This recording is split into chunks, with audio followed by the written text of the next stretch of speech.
All right. Hello, my name is Mark Stasic. Thanks for watching this video. I'm just taking a look today at Medicare Advantage versus Medicare Supplement. So your Medicare options beyond Parts A and B, as you probably know, original Medicare was not designed to cover everything. You've got your deductibles, co-pays, co-insurance, responsibility, and you really don't have any sort of a cap or out-of-pocket maximum on that coverage. You also don't have much in terms of prescription drugs, dental, vision, or hearing unless it's what's considered medically necessary. And so beyond Parts A and B, you really have two main options. The first one is Medicare Advantage, often called Part C. And the second option is Medicare Supplement, also known as Medigap, with a separate prescription drug plan or Part D coverage. So let's take a look at what those are and why it's important. The first thing that, question that I hear pretty regularly is, don't I have the option to change? Why does that initial enrollment make much difference if I can switch from year to year? And it's partially true. So what you have is an annual election period, which is October 15th through December 7th, where you can make changes to your coverage, but that annual election period is related to Medicare Advantage and your prescription drug plan. So if you sign up originally when you are turning 65 or whenever you become eligible for Medicare, if you choose an Advantage plan, you can switch from one plan to another on an annual basis during that annual election period. And that new coverage would take effect on January 1st. The same is true with your prescription drug plan, but with Medigap or your Medicare supplement, works a little bit differently. You have a Medigap open enrollment period, which is a 6-month window that starts when you first have Medicare Part B and are age 65 or over. So this is a one-time window where you can enroll in a Medigap plan with no questions asked. There's no medical underwriting. You can choose a plan regardless of pre-existing conditions or any of that kind of thing, as long as you're doing it within that 6-month window. Once that 6-month window closes, you may be subject to medical underwriting because you're outside of that Medigap open enrollment period. So it is not an annual thing that you can do to switch from one Medigap plan to another. You can switch if you start with Medigap and a prescription drug plan, and then you decide, 2, 3, 5, whatever years down the road that you want to switch to Medicare Advantage or switch your drug plan, you can certainly do that. But the Medigap coverage does not give you an annual election. So you would have to go through medical underwriting. Some carriers will decline you if your health is poor enough. Others are what's called guaranteed acceptance, meaning they'll allow you to join that plan, but they can charge you an excess premium beyond that standard amount. So the thinking with the Medigap plans or Medicare supplement is kind of the best time to enroll in that plan is when you first are turning 65. With Medicare Advantage, what it includes. So if you kind of go with that option one, Medicare Advantage, just an overview here. So Medicare Advantage is going to include everything that's covered by original Medicare. It's also going to add some additional features, which may include dental, vision, hearing, and over-the-counter allowance, a gym membership. Medicare Advantage, more often than not, you're going to want a plan that includes that Part D prescription drug coverage. It's not required, but for most people, you're going to want to sign up for that plan unless you have other creditable prescription drug coverage available, like maybe through the VA. Medicare Advantage is going to offer you lower out-of-pocket costs than original Medicare, and it will put a cap on your out-of-pocket spending. So in 2023, that maximum out-of-pocket amount can be no more than $8,300 for Medicare Advantage. You will see numbers a lot lower than that, depending on the type of plan that you have or the area that you live in, kind of how competitive your market is. But it's not unusual to see a maximum out of pocket more in the maybe $3,500 or $4,000 or so for an HMO, and maybe $5,500 or $6,000 or so for a PPO. So it's not unusual. It's less than that $8,300, but it can be no more than $8,300 for 2023. Medicare Advantage plans, as I mentioned, it's either typically an HMO or a PPO, depending on what type of network you're signing up for. You may have some restrictions or limitations on the doctors and providers you can go see, and whether or not you need referrals. And then your premium for Medicare Advantage can be as low as $0 per month. They do have to continue paying your A and B, if applicable, plus any IRMA that you may have, but no additional cost, a lot of cases, for Medicare Advantage.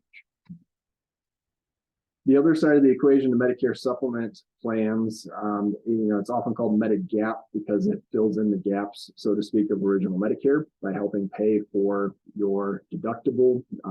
In some cases, it might pay the full Part A deductible. Most plans now, due to some changes that were made a couple of years ago, cannot cover your Part B deductible, at least not for someone who's newly enrolling. But it'll help cover your Part A deductible. It'll cover some of those co-pays and co-insurance amounts and excess charges that are not covered by Parts A and B. Medigap plans are standardized, meaning that a Plan G, which is the most popular plan currently for new enrollments, so a Plan G with one carrier is going to cover the same items as a Plan G with another carrier. There can be differences to the premium and the customer service experience and things like that, but it's going to be what you're able to do under that plan is standardized by Medicare. So your Part A would be covered, and your Part B would be covered once that $226 annual deductible is met.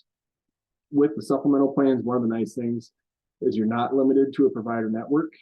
So you have nationwide access to care as long as that provider accepts original Medicare. They will take your supplemental plan. You don't have to worry about prior authorizations, which can be a hang-up with Medicare Advantage, but not the case with the supplement. So it's a little bit more flexible, a little bit less cumbersome, less red tape, so to speak, sometimes when dealing with prior authorizations on Medicare supplement. Premiums are generally going to increase with age, and on the downside of a supplemental plan, prescription drug coverage, dental, vision, and hearing are not included in that plan, and some of those Medigap plans allow you to add dental, vision, hearing maybe as an optional add-on, which drug coverage is going to be purchased separately.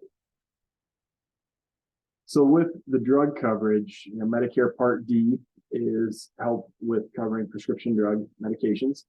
The average premium for Part D right now, if you're purchasing it alongside with your Medicare supplement, is $31.50 per month.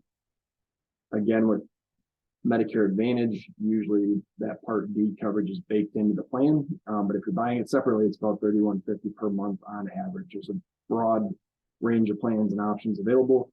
That's the average cost. Drug plans will reset on January 1st. You may have, the coverage gap, different phases and that kind of thing. That's a conversation for a different time, but your prescription drug plan is independent of your Medicare supplement. And so, that has some implications, which I'll get into a little bit later as well. So with Medicare Advantage, pros and cons, generally speaking, Medicare Advantage is going to be cheaper on a monthly basis. It will often include more ancillary features like the dental, vision, hearing, over-the-counter allowance, and gym membership. It is a little bit easier to manage and maintain because all of your coverage is wrapped up into one plan. So you have one ID card, you're only getting one invoice, one explanation of benefits. You're dealing with the same service department. It's all kind of tied into one plan. So Medicare Advantage is particularly attractive for those who are in pretty good health and looking for a low-cost option for their Medicare coverage. On the downside, you may have referrals depending on what plan you choose. You may have some network limitations, and you may have to deal with prior authorizations, especially as you're maybe transitioning from the hospital to another facility. You do have the potential for higher out-of-pocket costs, but I will say that recent data shows less than 4% of Medicare Advantage enrollees hit their out-of-pocket maximum in any given year. And it rarely happens to the same person more than twice. Now, this is, kind of the reason why it happens rarely more than twice. Number one, either the beneficiary improves, their health improves, and they don't spend as much and hit that out-of-pocket maximum again. Or, alternatively, unfortunately, the person passes away. And so it would be rare for you to hit that out-of-pocket maximum more than twice. Hopefully it's because your health improved and not because you passed away. With the Medicare supplement, its pros and cons. It's very limited out-of-pocket expenses for hospitalization and medical services. So your Part A deductible is usually going to be paid 100% on your behalf. You may still be responsible for the Part B deductible of $226 per year based on 2023 figures. But once that deductible is met, if it's a Medicare covered medical service, it will be picked up by your supplemental plan, usually at 100%. You don't have to deal with networks of providers. You don't have to worry about referrals or prior authorizations. And so the supplemental plan is usually more attractive if you have some pre-existing conditions where you are a high utilizer of insurance, you're going to have some out-of-pocket expenses, then this is maybe a good option for you. It's also attractive to people who maybe just desire additional flexibility. I don't want to deal with networks. I want to be able to go see the best doctor, whether he's in my home state or somewhere else. And that also makes it attractive to, at least in Michigan, where we're from, to snowbirds. So if you want to have access to care to providers in multiple states or different locations, then the Medicare supplement might give you that extra flexibility. On the downside, the supplemental plans, it's almost always going to increase with age.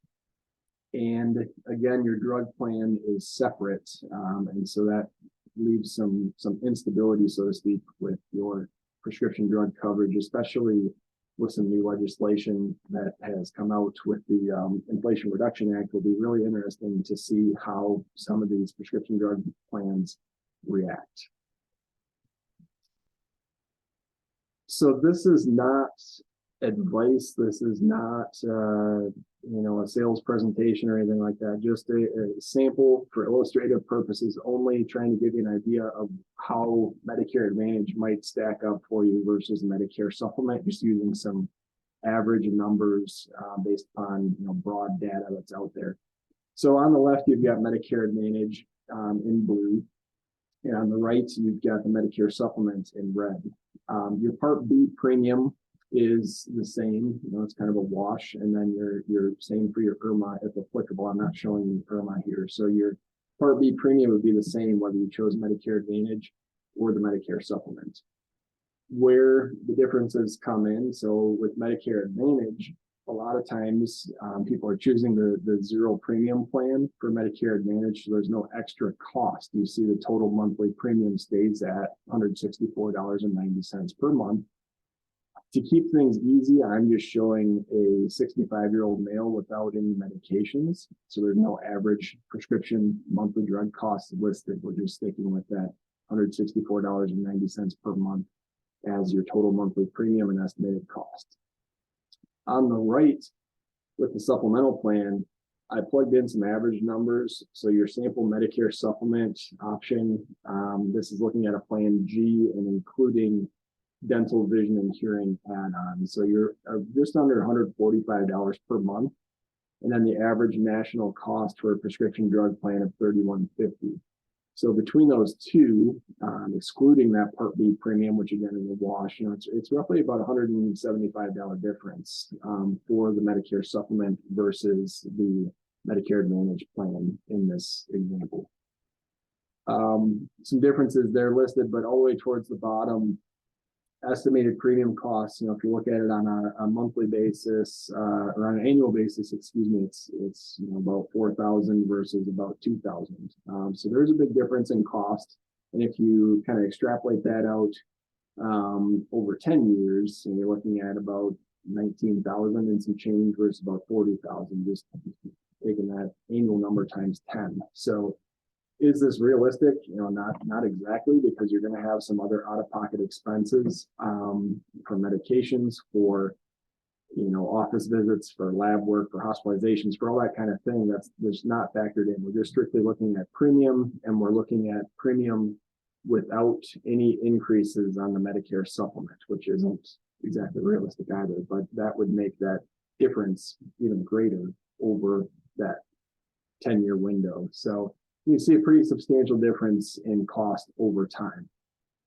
So looking at it, with the pros and cons and what you're getting, the tricky part with any type of health insurance is tell me what your health is going to be in the future, and I can give you some pretty good guidance on what type of plan to choose. But of course, we just don't know what your health is going to be. You can use your best judgment as far as your own medical history and maybe family history and try to project things out to the future, but nobody really knows for sure. A couple notes and statistics from Milliman, which is a actuarial and consulting firm that puts out some useful data for us each year. 41% of Medicare beneficiaries nationwide have an annual income of less than $29,161. So what that means basically is, 41% of Medicare beneficiaries are relying almost solely on Social Security income benefits for their living expenses and everything for their income. So when you're looking at that number, that person is more likely to choose a Medicare Advantage plan with a zero premium than they are to choose a Medicare supplement. Right or wrong, that's just going to skew people towards Medicare Advantage, certainly when they're living on only fixed income. So maybe not so much coincidentally, but nearly 70% of new Medicare Advantage enrollees are choosing a zero premium plan. The zero premium plans, depending on where you live, in our area, they are newer to our service area in Michigan here. In your state or your area, they may have been around longer, but it is kind of a newer concept for us in Michigan to have these zero premium plans, and they have just exploded in popularity. Other studies, so I found this to be really interesting. So the average Medicare beneficiary estimated healthcare cost by coverage option, that's kind of a mouthful, but the average cost across all ages for Medicare Advantage was $3,558, and for a Medicare supplement with the standalone prescription drug plan was $5,992. So a pretty substantial difference. One thing worth noting is the supplemental plans, when you're looking at average Medicare beneficiaries, that's not, the average age is not 65, of course, because you can have people that are enrolled in Medicare for a very long time, hopefully a long, healthy life. So you're taking that supplemental plan premium as it increases with age each year. That's going to certainly show the average cost of a Medicare beneficiary's healthcare quite a bit higher because of the number of people who are enrolled in the Medicare supplement that are, age 70, age 75, age 80, and so on. That's going to keep bumping that up. Where the Medicare Advantage plan, you can be on a zero premium Medicare Advantage plan, whether you're age 65 or 85 or 105, and the premium is the same. Looking at that as well, so the future lifetime healthcare costs. So if you are, a financial advisor, or you're someone who's trying to guide your clients on what can I expect to pay over the costs or over my lifetime for healthcare costs beyond age 65. For Medicare Advantage, if you are 65 years old today or 65 years old soon, you could expect to pay almost $125,000 or over $125,000 in lifetime healthcare costs for a person who is turning 65 today. If you do the supplemental plan, you could be looking at as much as $224,000 for that same life expectancy. So the supplemental plan, while it will limit your out-of-pocket expenses, a lot of that increase in projected cost is due to the separation or the instability of that prescription drug plan market. Really going to be interesting, like I mentioned, to see how the Inflation Reduction Act and the changes that it makes affects the prescription drug plan market in the coming years. If you have questions, feel free to reach out. I'm Stasic at RummelInsurance.com, or check out our website, rummelbenefits.com/Medicare. Thanks. Have a great day.